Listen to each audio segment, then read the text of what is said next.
প্রিয় ছাত্রছাত্রী সাজবাতি চ্যানেলে সবাইকে স্বাগত জানাচ্ছি। আমরা আজকে সপ্তম অধ্যায়ের অর্থাৎ ক্লাস 12-এর সপ্তম অধ্যায়ের যে প্রশ্নগুলো খুব গুরুত্বপূর্ণ সেই প্রশ্নগুলো সম্পর্কে আলোচনা করছি।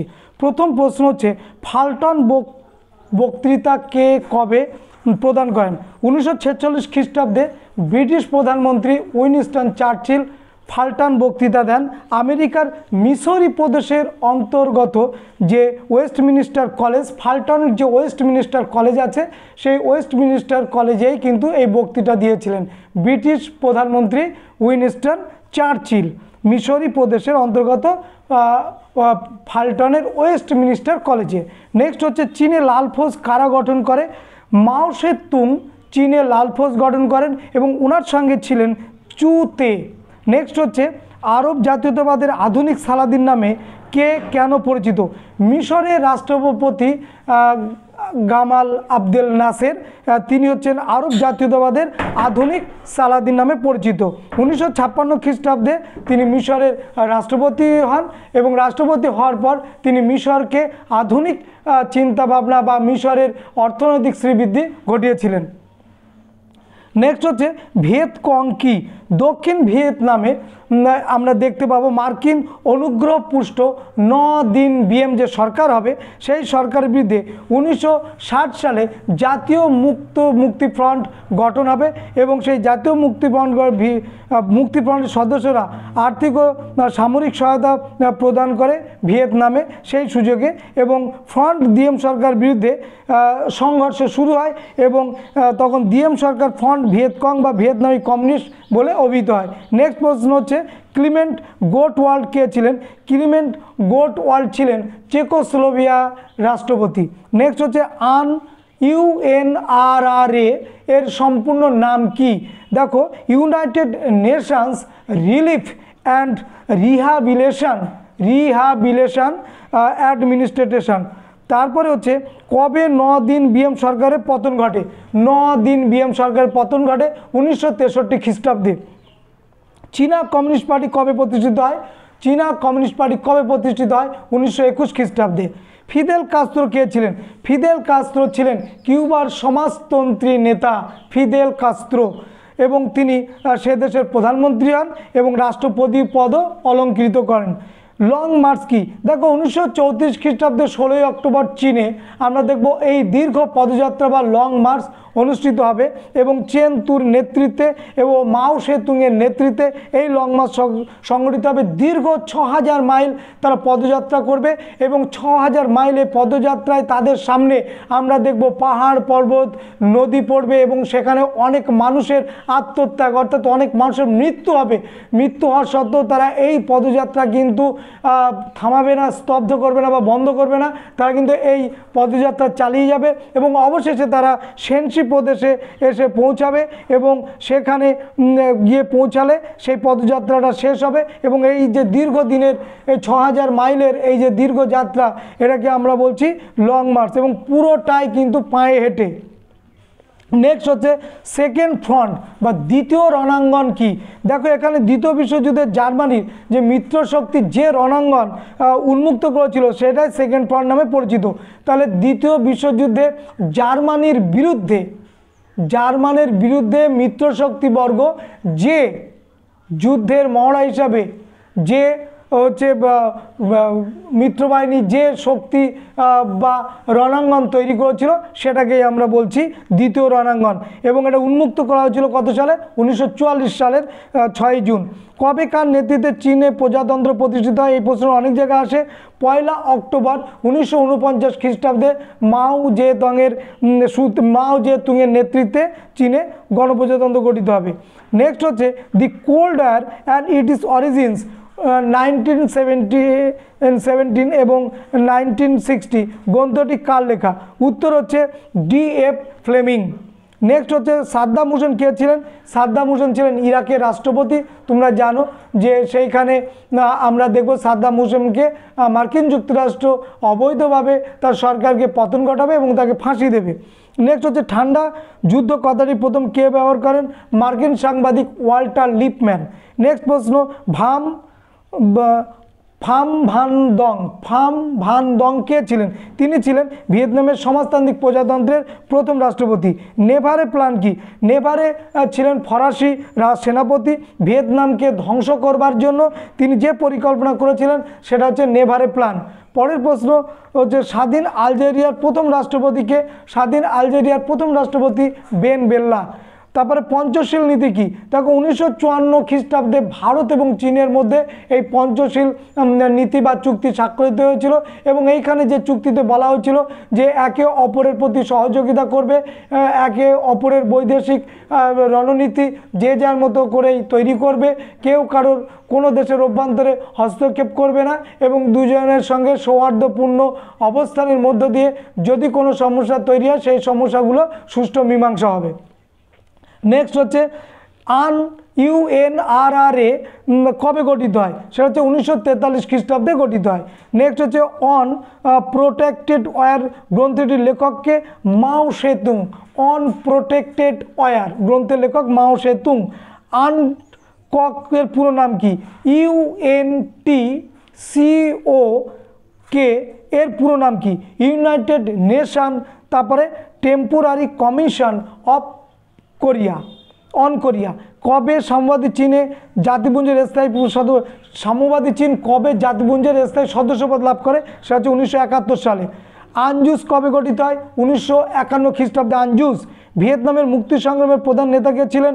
ডক্টর হো চি মিন। পরে আটলান্টিক সনদ কবে স্বাক্ষরিত হয়? 1941 সালে। ফুলটন বক্তৃতা আমরা দিয়েছি।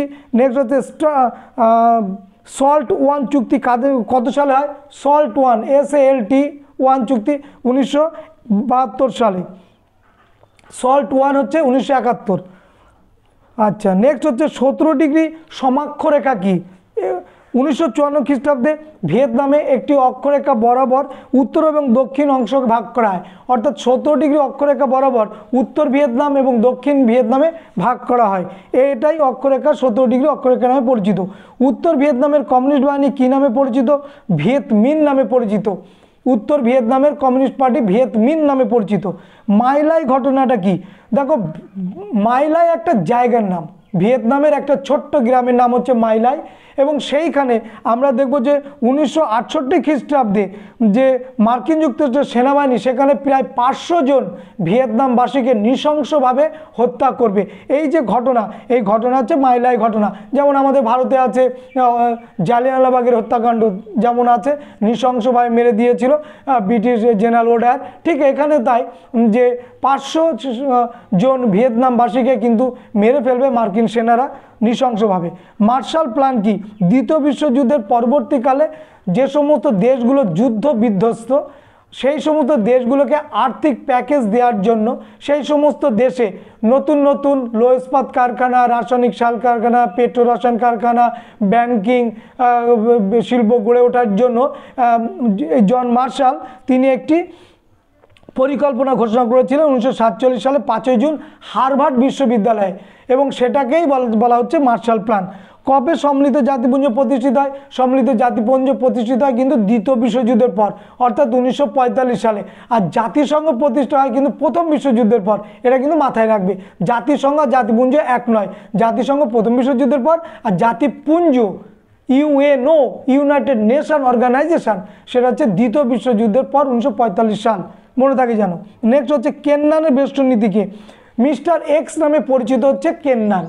তিনি কি বলেছিলেন যে সোভিয়েত রাশিয়ার সাম্যবাদী ভাবধারাকে যদি আমরা বিস্তার ঘটাতে না দিই এবং সোভিয়েতকে যদি গণ্ডির মধ্যে আবদ্ধ রাখি, অর্থাৎ যেখানে যেখানে সাম্যবাদী ভাবধারা আছে বা সোভিয়েত রাশিয়ার প্রভাব আছে তাকে যদি সেখানেই আটকে রাখা হয় তাহলে আর সে ইউরোপে কেন কোনো মহাদেশে এসে প্রভাব বিস্তার করতে পারবে না। আর সাম্যবাদী ভাবধারা আমেরিকার গণতান্ত্রিক পুঁজিবাদী ভাবধারার শত্রু ছিল। আবার ঠিক তেমনি রাশিয়ার কাছেও কিন্তু এই গণতান্ত্রিক পুঁজিবাদী ভাবধারার শত্রু ছিল। অর্থাৎ দুটো দেশের, এই প্রথম বিশ্ব আমেরিকা এবং দ্বিতীয় বিশ্ব সোভিয়েত রাশিয়া, এই দুটো বিশ্বের আমরা দেখব দুটো নীতিগত প্রশ্নে দুটো বিরোধী, নীতিগত প্রশ্নেই বিরোধী। অর্থাৎ রাশিয়ার সাম্যবাদী সমাজতান্ত্রিক কমিউনিস্ট দেশ আর আমেরিকা হচ্ছে ধনতান্ত্রিক পুঁজিবাদী দেশ। সুতরাং কেউ কাউকে পছন্দ করতেন না। তো রাশিয়াকে আটকে রাখার জন্য সাম্যবাদী ভাবধারা আসলে গণতান্ত্রিক ব্যবস্থাপনা, পুঁজিবাদী ব্যবস্থাপনা ধ্বংস হয়ে যাবে, সেটাকে আটকাবার জন্য এই মিস্টার কেননান, যে মিস্টার এক্স নামে পরিচিত, তিনি কি করলেন, বললেন যে রাশিয়ার যে সমস্ত প্রভাব অঞ্চল সেখানেই সীমাবদ্ধ করে রাখা হোক, ওকে আর বিস্তার লাভ করতে দেওয়া যাবে না। এটাকেই বলা হচ্ছে কেননানের বেষ্টনী নীতি। মনে থাকে জানো, রাষ্ট্রসংঘের সদর দপ্তর কোথায় অবস্থিত? রাষ্ট্রসংঘের সদর দপ্তর নিউ ইয়র্কে অবস্থিত, মার্কিন যুক্তরাষ্ট্রে। ইন্দোনেশিয়ার প্রথম রাষ্ট্রপতি ডক্টর সুকর্ণ। আলজেরিয়া কবে স্বাধীনতা লাভ করে? 1962 সালে। রাষ্ট্রসংঘের প্রথম মহাসচিব ট্রিক ভি লে। তারপরে ন্যাটো কি? নর্থ আটলান্টিক ট্রিটি অর্গানাইজেশন, যেটা গঠিত হয়েছিল সোভিয়েত রাশিয়ার বিরুদ্ধে। এই উত্তর আটলান্টিক চুক্তি সংস্থা গঠন হয়েছিল 1949 খ্রিস্টাব্দে। মধ্যপ্রাচ্যের প্রতিরক্ষা সংস্থার সংক্ষেপে কী নামে পরিচিত? মধ্যপ্রাচ্যের প্রতিরক্ষা সংস্থার সংক্ষেপে মেডো নামে পরিচিত, MEDO। নেক্সট হচ্ছে মলোটোভ কোন দেশের পররাষ্ট্রমন্ত্রী ছিলেন? মলোটোভ রাশিয়ার পররাষ্ট্রমন্ত্রী ছিলেন। জার্মানি পুনরায় কবে ঐক্যবদ্ধ হয়েছিল? দুই জার্মানি ভেঙে গিয়ে এক হয়েছিল, সেটা হচ্ছে 1990 সালে। নেক্সট হচ্ছে দ্বিতীয় বিশ্বযুদ্ধের পরিসমাপ্তি ঘটে কত সালে? 1945 সালে 9ই আগস্ট। 6 আগস্ট হিরোশিমা, 9 আগস্ট হচ্ছে নাগাসাকি। এই 9 আগস্টে পূর্ব ভারতীয় দ্বীপপুঞ্জের অপর নাম কি? Indonesia. PLO Palestine Liberation Organization, প্রধানকে ইয়াসের আরাফাত। নেক্সট হচ্ছে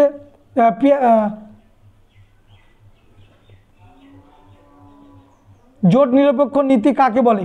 দ্বিতীয় বিশ্বযুদ্ধের পর জোট নিরপেক্ষ নীতি দ্বিতীয় বিশ্বযুদ্ধের পর যে সমস্ত দেশগুলো সদ্য স্বাধীনতা প্রাপ্ত, সে আলজেরিয়া হতে পারে, সে ভারতবর্ষ হতে পারে, সে লাতিন আমেরিকার দেশ হতে পারে, কঙ্গো, হাইরে, জাইতি, মোজাম্বিক হতে পারে।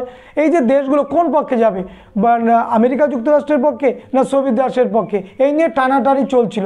তো সেইখানে দাঁড়িয়ে আমাদের ভারতের প্রথম প্রধানমন্ত্রী জওহরলাল নেহরু, তিনি বলেন এই দেশগুলো কোনো পক্ষেই যাবে না, তারা স্বাধীনভাবে নিজেদের বৈদেশিক নীতি নির্ধারণ করবে, এই যে নিরপেক্ষ হয়ে থাকবে, এবং দরকার হলে ওই দুটি প্রথম বিশ্ব দ্বিতীয় বিশ্ব তাদেরকে সাহায্য করুক, সাহায্য নিতে অসুবিধা নেই, কিন্তু কোনো পক্ষে যাবে না। এই যে নীতি, এটাই জোট নিরপেক্ষ নীতি, নন অ্যালিগনেট মুভমেন্ট। এর আর এক নাম হচ্ছে NAM। নেক্সট হচ্ছে মে 4 আন্দোলন। আমরা বলে দিয়েছি যে পিকিং বিশ্ববিদ্যালয়ের অধ্যাপক চেন তুশিউ 1919 সালে। আমরা দেখব 4 মে চীনের বিদেশি আধিপত্যের বিরুদ্ধে যে লড়াই বা যে সংগ্রাম শুরু করবে, সেই আন্দোলনটাই মে 4 আন্দোলন নামে পরিচিত, এবং এটা সংগঠিত হবে কোথায়? তিয়েনমিয়েন স্কোয়ার, সেই জায়গায়। প্রথম উপসাগরীয় যুদ্ধ হয়েছিল কাদের মধ্যে? ইরাক এবং কুয়েতের মধ্যে 1990 সালে। পরের প্রশ্ন, ট্রুম্যান নীতির দুটি উদ্দেশ্য কি? মার্কিন যুক্তরাষ্ট্রের শিল্প ও ব্যবসা বাণিজ্যের পুনরুজ্জীবন করা। মার্কিন যুক্তরাষ্ট্রের শিল্প ও ব্যবসা বাণিজ্যের পুনরুজ্জীবন করা। আর নাম্বার 2, আর্থিক সহায়তা করবে কোন দেশগুলো? যে দেশগুলো যুদ্ধ বিধ্বস্ত দেশ, সেই দেশগুলো। নেক্সট হচ্ছে বার্লিন অবরোধ কি, বা বার্লিন অবরোধ বলতে কী বোঝো? দ্বিতীয় বিশ্বযুদ্ধের পর পশ্চিম জার্মানির ওপর নিয়ন্ত্রণ ছিল সোভিয়েত রাশিয়া, এবং পশ্চিম জার্মানি থেকে পূর্ব জার্মানিতে আসার জন্য আমরা দেখব যে মূল মাধ্যম ছিল রেলপথ এবং সড়ক পথ। তো সেখানে মিত্রশক্তির ওপর ক্ষুব্ধ হয়ে সোভিয়েত রাশিয়া বার্লিনে প্রবেশের সড়ক পথ দেখব আমরা বন্ধ করে দেবে। এই যে বন্ধ করে দিল, সেই বন্ধটা চলছিল কত তারিখ পর্যন্ত? যে 1948 সালের 24শে জুলাই থেকে 1949 খ্রিস্টাব্দের 12ই মে পর্যন্ত। এটাকে বলা হয় বার্লিন অবরোধ। নেক্সট হচ্ছে কমিনফর্ম কি? কমিউনিস্ট বিরোধী মার্কিন উদ্যোগের পরিপ্রেক্ষিতে কমিউনিস্ট বিরোধী মার্কিনরা যে কমিউনিস্টদের বিরোধী, সেই জন্য তারা সোভিয়েত রাশিয়া একটা সংগঠন তৈরি করেছিল নিজেকে বাঁচাবার জন্য, নিজেকে বাঁচবার জন্য। কে? সোভিয়েত রাশিয়া, মার্কিন যুক্তরাষ্ট্রের হাত থেকে। তো 1947 সালে আমরা দেখব তার সহযোগী যে বিভিন্ন দেশ, বুলগেরিয়া, পোল্যান্ড, এইগুলো নিয়ে কি করে? কমিনফর্ম গঠন করে। নেক্সট হচ্ছে কমেকন কি? কি? ওটা 1949 খ্রিস্টাব্দে সোভিয়েত রাশিয়া পূর্ব ইউরোপের বিভিন্ন দেশকে নিয়ে কমিকন গঠন করে। লক্ষ্য ছিল যুদ্ধে ক্ষতিগ্রস্ত পূর্ব ইউরোপের যে দেশগুলো যুদ্ধে ক্ষতিগ্রস্ত হয়েছিল, সেই দেশগুলোকে সাহায্য করবার জন্য। এবং সোভিয়েত রাশিয়া ছাড়াও আমরা দেখলাম পোল্যান্ড, আমরা দেখেছি হাঙ্গেরি, রোমানিয়া প্রভৃতি দেশ এর সদস্য ছিল। আচ্ছা, নেক্সট হচ্ছে যে প্রশ্ন পেরেস্ত্রয়িকা কি, পেরেস্ত্রয়িকার শব্দের অর্থ হচ্ছে আর্থিক এবং সামাজিক সংস্কার। সোভিয়েত রাশিয়ার এই একটা নীতি। 1990 খ্রিস্টাব্দে সোভিয়েত রাশিয়ার আমরা দেখব মিখাইল গর্বাচভ রাষ্ট্রপতি, তিনি সামাজিক এবং অর্থনৈতিক ও ব্যবসা বাণিজ্যের ক্ষেত্রে এই নীতি চালু করবেন এবং এই কর্মসূচির নাম হচ্ছে পেরেস্ত্রয়িকা কর্মসূচি। আরেকটা আছে গ্লাসnost কি, বিভিন্ন জায়গায় তোমরা পেয়েছো। দেখো গ্লাসnost কথার অর্থ হচ্ছে মুক্ত অবস্থা।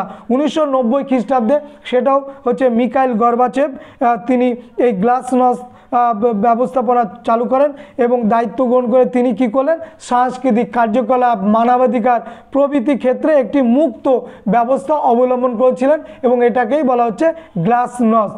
বেলপুরের ঘোষণাকে কি বলা হচ্ছে, ব্রিটিশ বিদেশ সচিব বেলপুর এই ঘোষণাটা করেন কোন সময়, দ্বিতীয় বিশ্বযুদ্ধকালে, এবং তিনি বলেছিলেন প্যালেস্টাইনের যে সমস্ত ইহুদি আছে, প্যালেস্টাইনের ইহুদিদের জন্য বাসভূমি গড়ে তোলার ব্যাপারে ব্রিটিশ সরকার উদ্যোগ নেবে। ট্রুম্যান নীতির মূল লক্ষ্য ছিল কি, সাম্যবাদী প্রসার রোধ করা। জিওনিস্ট আন্দোলন বলতে কি বোঝো, দেখো 19বিংশ শতাব্দীর আমরা দেখেছি শেষের দিকে প্যালেস্টাইনে ইহুদিদের পুনর্বাসন এবং একটি স্বাধীন ও সার্বভৌম ইহুদি রাষ্ট্র গঠন করার ক্ষেত্রে এই জিওনিস্ট আন্দোলন হয় এবং এই জিওনিস্ট যে আন্দোলন সেটাকেই আমরা বলছি জীবনবাদী আন্দোলন। নেক্সট হচ্ছে পিএলও কবে গঠিত হয়, 1964 সালে পিএলও প্যালেস্টাইন লিবারেশন অর্গানাইজেশন গঠিত হয়। আচ্ছা, নেক্সট হচ্ছে ন্যাটো কি, মার্কিন যুক্তরাষ্ট্রের একটি সংস্থা ন্যাটো, তোমরা জানো, north Atlantic treaty organization. Next হচ্ছে কাগুজে বাগ, কিউবা সংকটের সময় কে মার্কিন যুক্তরাষ্ট্রকে কাগুজে বাগ বলেছিলেন, উত্তর হচ্ছে মাও সেতুং। আচ্ছা, মার্শাল পরিকল্পনার অপর নাম কি, European recovery programme, CTBT comprehension test treaty band, CTBT কত সালে স্বাক্ষর হয়, 1996 সালে। আচ্ছা, ইয়াল্টা সম্মেলন কত সালে হয়, 1945 সালে। ওই বছর ফেব্রুয়ারি মাসে জাতিপুঞ্জের খসড়া রচনা করা হয় এবং সেইখানে নিরাপত্তা পরিষদের সদস্য রাষ্ট্রগুলি ক্ষমতা অর্থাৎ ভেটো ক্ষমতা প্রয়োগের বিষয়ে সিদ্ধান্ত গ্রহণ করা হয়েছিল। আচ্ছা, দ্বিতীয় রণাঙ্গন দ্বিতীয় বিশ্বযুদ্ধের সময় খোলার প্রস্তাব কে দিয়েছিল, রাশিয়া দিয়েছিল। দ্বিতীয় রণাঙ্গন খোলার প্রস্তাব কার বিরুদ্ধে, মার্কিন যুক্তরাষ্ট্রের বিরুদ্ধে। আচ্ছা, তারপর বান্দুং সম্মেলন কত সালে হয়, 1955 সালে এবং এই সম্মেলনে 29টা দেশ এখানে সম্মেলনে উপস্থিত হয়েছিল এবং এর কি উদ্দেশ্য ছিল, ঔপনিবেশিক শাসন শোষণের বিরোধিতা করা এবং পারমাণবিক অস্ত্র পরীক্ষা ও ব্যবহারের নিষেধাজ্ঞা করা। ওপেক কত সালে হয়, 1960 সালে। ওএস এর পুরো নাম কি, অর্গানাইজেশন অফ আমেরিকান স্টেটস। আচ্ছা, নেক্সট হচ্ছে সম্মিলিত জাতিপুঞ্জের লক্ষ্য কি, পৃথিবীতে যুদ্ধ বন্ধ করা, পৃথিবীকে শান্তি দেওয়া, পৃথিবীতে নিরাপত্তা দান করা এবং মনুষ্য সম্পদকে বা পৃথিবীকে রক্ষা করা। নেক্সট হচ্ছে সেন্টো গঠন হয় 1955 খ্রিস্টাব্দে। এখানে থাকে মার্কিন যুক্তরাষ্ট্র, ব্রিটেন থাকে, ইরাক থাকে, ইরান থাকে, তুরস্ক থাকে এবং পাকিস্তান থাকে, যেটা মেডো। নেক্সট হচ্ছে প্রথম নির্জোট সম্মেলন কোথায় হয়েছিল, যুগোস্লাভিয়ার রাজধানী বেলগ্রেডে প্রথম নির্জোট সম্মেলন। খুব ইম্পর্ট্যান্ট প্রশ্ন। মধ্যপ্রাচ্যের প্রধান সম্পদ কি, তেল। তাহলে এই হচ্ছে আমাদের সপ্তম অধ্যায়ের খুব গুরুত্বপূর্ণ প্রশ্ন। এই যে প্রশ্নগুলো বললাম দেখবে বিভিন্ন প্রশ্ন সেট, একটা টেস্ট পেপারের বিভিন্ন সেটে এগুলো রেখেছে। আমি আশা করব এই প্রশ্নগুলো তোমরা সবাই দেখে যাবে। সবাইকে শুভকামনা রইল ভালো পরীক্ষা দেওয়ার জন্য, ভালো পড়াশুনো করার জন্য। যদি কোনো সাহায্যের দরকার হয় অবশ্যই 9153 690 676 এই ফোন নম্বরে রাত 8:30টার পরে ফোন করবে। আমি চাইব তোমাদের ফোনগুলোর উত্তর দিতে। কেমন? ধন্যবাদ।